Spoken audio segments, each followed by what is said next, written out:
አቶ ጌታቸው ረዳ ለትግራይ አማራጮች ግዴታ ያስፈልጋታል ሲሉ ሞግተዋል። የአሜሪካ አምባሳደር ጌታቸውን ውሳኔ ደግፈው ቆመዋል። ትኩረታችን ነው። የውጭ ዜጎች የመሬትና ንብረት ባለቤት እንዲሆኑ የሚፈቅድ አዋጅ ለፓርላማ ተመርቷል። ጠቅላይ ሚኒስትሩ የተገኙበት የሚኒስትሮች ምክር ቤት ውሳኔ እንመለከተዋለን።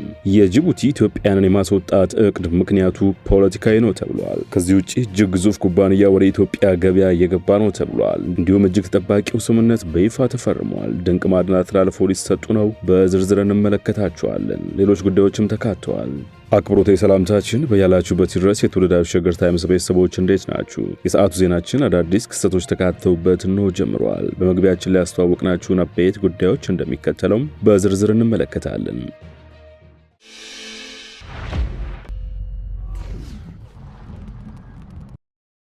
ወደ ቀዳሚ ጉዳያችን አምራችሁ ጌታቸው ረዳ ለትግራይ አማራጮች የግዴታ ያስፈልጋታል ሲሉ ሞግተዋል። የአሜሪካው አምባሳደር ጌታቸውን ውሳኔ ደግፈው ቆመዋል። ከሰሞኑ የትግራይ ሊበራል ዲሞክራቲክ የሚል ፓርቲ በማደራጀት ላይ እንደሚገኙ የተነገረላቸው ጌታቸው ረዳም የሊበራል ዲሞክራሲ ለትግራይ ምን ይፈይዳል የሚለውን ጉዳይ እንወያይበት ሲሉ ጥሪ አቅርበዋል። አሁን ባለንበት ሁኔታ የተረጋገጠ አንዳች ነገር ባይኖርም ሊበራል ዲሞክራሲ ለትግራይ ሕዝብና ለክልሉ ወቅታዊ ሁኔታ የሚኖረው ፋይዳ ምንድን ነው የሚለው ጉዳይ አንገብጋቢ ነው ብለዋል ጌታቸው። ጠቅላይ ሚኒስትሩ ምስራቅ አፍሪካ ጉዳዮች አማካሪ ቀጥሎም የርዕዮተ ዓለም እንደ ህዝብ ህልውናችን ያስጠብቅልናል፣ በአፍራሽ ኃይሎች የተበታተነውን ኃይላችን አሰባስበን ውስብስብ የሆነውን ችግራችን ለመፍታት ያግዘናል የሚለውን ጉዳይ ልንወያይበት ይገባል ሲሉ ነው ጥሪ ያቀረቡት። ትግራይ አማራጭ ብቻ ሳይሆን አማራጮች ያስፈልጓታል ያሉት ጌታቸው እኔ ያለአንዳች ምክንያት ከመሬት ተነስቼ ሊበራል ዲሞክራት ነኝ ብዬ ልነሳ አልችልም ባይ ናቸው። በዚህ ሰዓት አንድ የሚያደርገን ድርጅት ያስፈልገናል ያሉት የቀድሞ የህወሓት ሰው ከሁሉም በላይ አንድ የሚያደርገንና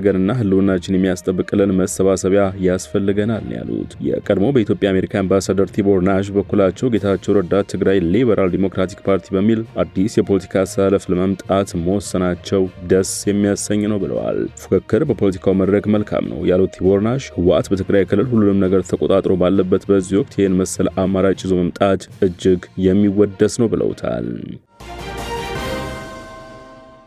የውጭ ዜጎች የመሬትና የንብረት ባለቤት እንዲሆኑ የሚፈቅድ አዋጅ ለፓርላማ ተመራ። የውጭ ዜጎች በኢትዮጵያ ውስጥ የማይንቀሳቀስ ንብረት ባለቤት ወይም የመሬት ባለይዞታ እንዲሆኑ የሚያስችላቸው የአዋጅ ረቂቅ ለሕዝብ ተወካዮች ምክር ቤት ተመርቷል። አዋጁ የተዘጋጀው ዜጎችን የመሬት ይዞታ የማግኘትና የመጠቀም መብት በማያጣብብ መልኩ እንደሆነ ተገልጿል። የውጭ ዜጎች ካፒታላቸውን በኢትዮጵያ ስራ ላይ እንዲያውሉ ለማበረታታት የታለመ ነው የተባለለትን ይህንን የህግ ረቂቅ ለፓርላማ የመራው የሚኒስትሮች ምክር ቤት ነው። ምክር ቤቱ ዛሬ ሐሙስ ሚያዝያ 23 ቀን 2017 ዓ.ም ባካሄደው መደበኛ ስብሰባ የአዋጅ ረቂቁን ጨምሮ በ6 ጉዳዮች ላይ ተወያይቶ ውሳኔ ማሳለፉን ጠቅላይ ሚኒስትር ጽህፈት ቤት አስታውቋል። ኢትዮጵያ ያልሆኑ ዜጎች የመሬትና የንብረት ባለቤት እንዲሆኑ የሚያስችላቸው ህጋዊ አሰራር እንዲዘረጋ ከተደረገባቸው ምክንያቶች አንዱ ለኢትዮጵያውያን የስራ ዕድል ለመፍጠር ትልቅ ጠቀሜታ ያለው በመሆኑ እንደሆነ ጽህፈት ቤቱ ገልጿል። በኢትዮጵያ የሚታየውን የመኖሪያ ቤት ፍላጎትና አቅርቦት ሚዛን ለማስጠበቅ አዋጁ ጠቀሜታ እንደሚኖረውም ጽህፈት ቤቱ አመልክቷል። የአዋጅ ረቂቁ የቤት ልማትና ተደራሽነትን ይበልጥ ለማነቃቃት የሚያስችል መሆኑም በጠቅላይ ሚኒስትር ጽህፈት ቤት መግለጫ ላይ ተጠቅሷል። ይህ የህግ ረቂቅ የተላለፈለት የተወካዮች ምክር ቤት የውጭ ባለሀብቶች በሪል ስቴት ልማት ዘርፍ በስፋት እንዲሰማሩ የሚያስችል አዋጅ ባለፈው ዳር ወር መጨረሻ ማጽደቁ አይዘነጋም። የሪል ስቴት ልማትና የማይንቀሳቀስ ንብረት ግብይትና ግመታ የሚል ስያሜ ያለው ይህን አዋጅ ለማብራራት የቀረበ ሰነድ የውጭ ባለሀብቶች በዚህ ዘርፍ እንዲሰማሩ የተፈለገበት ምክንያት አብራርቶ ነበር። በኢትዮጵያ ያለው የቤት እጥረት አጠቃላይ ሀገራዊ እድገት ሂደትን ሊያናጋ በሚችል ደረጃ የሰፋ ስለሆነም ሀገራዊ ካፒታል አቅምም ዝቅተኛ በመሆኑና የቴክኖሎጂ እጥረትም ስላለ እነዚህን ችግሮች ለማቃለል በሚያግዝ መልኩና የውጭ ምንዛሬ አቅም በማይፈትን ሁኔታ በቤት ልማቱ የውጭ ባለሀብትን ማስገባት አስፈላጊ ሆኗል ሲል ማብራሪያው አትቷል። የውጭ ሀገር ሰዎች በኢትዮጵያ ንብረት ባለቤት እንዲሆኑ የሚያስችላቸው ህግ የተዘጋጀ መሆኑ የተገለጸው ከአንድ ዓመት በፊት ነበር። በመጋቢት 2016 ዓ.ም በነበረ አንድ መርሃ ግብር ላይ ባደረጉት ንግግር ይህንን ይፋ ያደረጉት ጠቅላይ ሚኒስትር አብይ አህመድ ነበሩ። ኢትዮጵያ ከአዲሱ አዋጅ መዘጋጀት በፊት የውጭ ዜጎች የኢንቨስትመንት ፍቃድ ከሌላቸው በቀር የንብረት ባለቤት እንዳይሆኑ የሚከለክል አሰራር ስትከተል ቆይታለች። ጠቅላይ ሚኒስትር አብይ ባለፈው ዓመት ንግግራቸው መንግስታቸው ተዘግቶ የቆየውን ኢኮኖሚ እየከፈተ መሆኑን ገልጸው የሀገር ውስጥ ባለሀብቶች ለአዳዲሶቹ ለውጦች እንዲዘጋጁ አሳስበው ነበር። የሰዓቱ ዜናችን እየተደመጠ ነው። ወደ ሌላኛው ጉዳያችን አምራችሁ የጅቡቲ ኢትዮጵያንን የማስወጣት እቅድ ምክንያቱ ፖለቲካዊ ነው ተባለ። የጅቡቲ ኢትዮጵያንን የማስወጣት እቅድ ምክንያቱ ፖለቲካዊ መሆኑን በአዲስ አበባ ዩኒቨርሲቲ የማህበረሰብ ሳይኮሎጂ መምህርና የፍልሰትና የስደት ጥናት ማዕከል አስተባባሪው አበባው ምናዬ ገልጿል። ሀገሪቱ በእቅዷ መሰረት በሺዎች የሚቆጠሩትን ስደተኞች ጨክና በእቅዷ ገፍታ ከሄደችበት በእሷም ላይ የሚያስከትለው መዘዝ አለ ብለዋል። የጅቡቲ መንግስት በሀገሩ የሚገኙ የውጭ ሀገር ዜጎች በአንድ ሀገር ጊዜ ውስጥ በፍቃዳቸው ለቀው እንዲወጡ ካልሆነ ግን በግዳጅ እንደሚያባርራቸው መግለጹ ይታወሳል። ሰነድ አልባ የሆኑ የውጭ ሀገር ዜጎች ሀገሪቱን ለቀው እንዲወጡ የተሰጣቸው ቀነ ገደብም በመጪው ቅዳሜ ይጠናቀቃል። ይህ መንግስታዊ ትዕዛዝ ያተኮረው በእኛ ላይ ነው የሚሉት በዚያች ሀገር የሚኖሩ ኢትዮጵያን ስደተኞች በበኩላቸው በአጭር ጊዜ ውስጥ መውጣት ስለማንችል ተጨንቀናል ብለዋል። የመንግስትንም እርዳታ ጠይቀዋል። አበባው ምናዬ የጅቡቲ ውሳኔ ምክንያቱ ፖለቲካዊ ነው፣ መፈታት ያለበትም በውይይት ነው ብለዋል።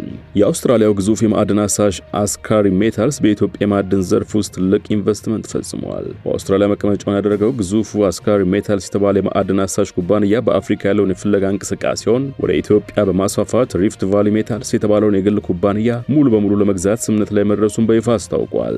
ሪፍት ቫሊ ሜታልስ በደቡብ ኢትዮጵያ በሚገኘው በአዶላ አካባቢ 5 ትላልቅ የወርቅ ፕሮጀክቶች ባለቤት ሲሆን የስምምነት አስካሪ ሜታልስ ከአዲስ አበባ በስተደቡብ 350 ኪሎ ሜትር ርቀት ላይ የሚገኙትን ሳካሮ ምዕራብ፣ ሌጋ ደንቢ ደቡብ፣ ሜጋዶ እና ዋዩ ቦዳ የተባሉትን 460 ኪሎ ሜትር የሚሸፍኑ ፕሮጀክቶች እንዲያገኝ አስችሎታል።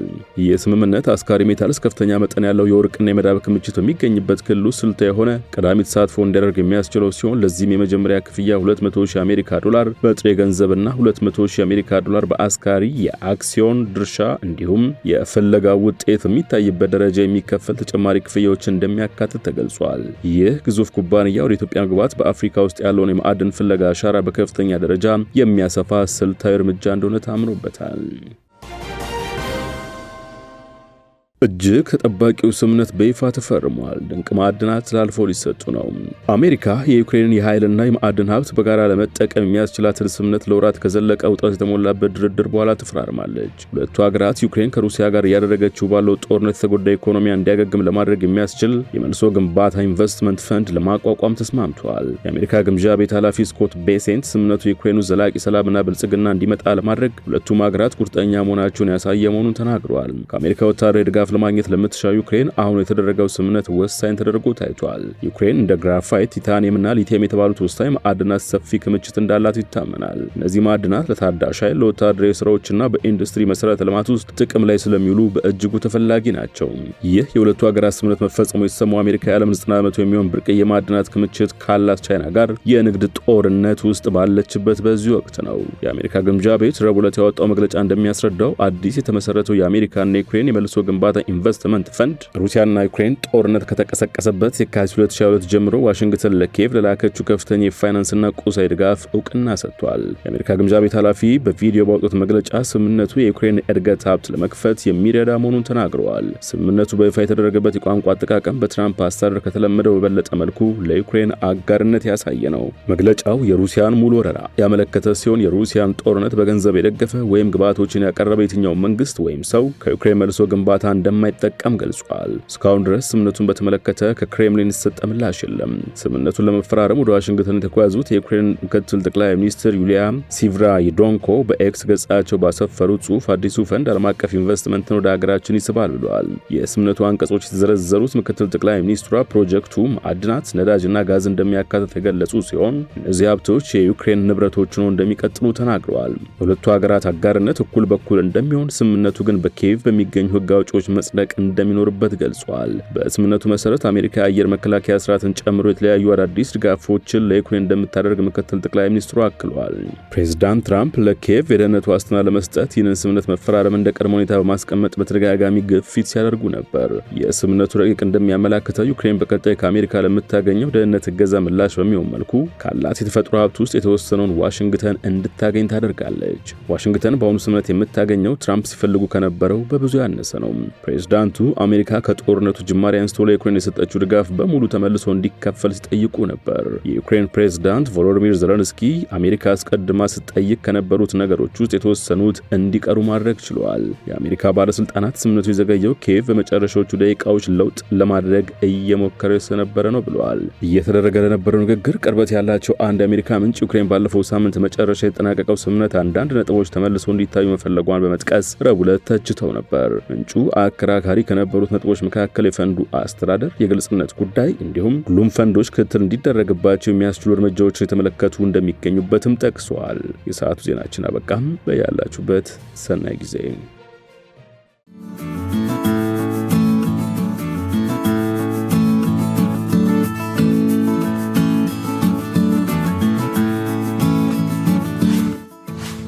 ሸገር ታይምስ ሚዲያን ሰብስክራይብ በማድረግና ደወሉን በመጫን ይከተሉን።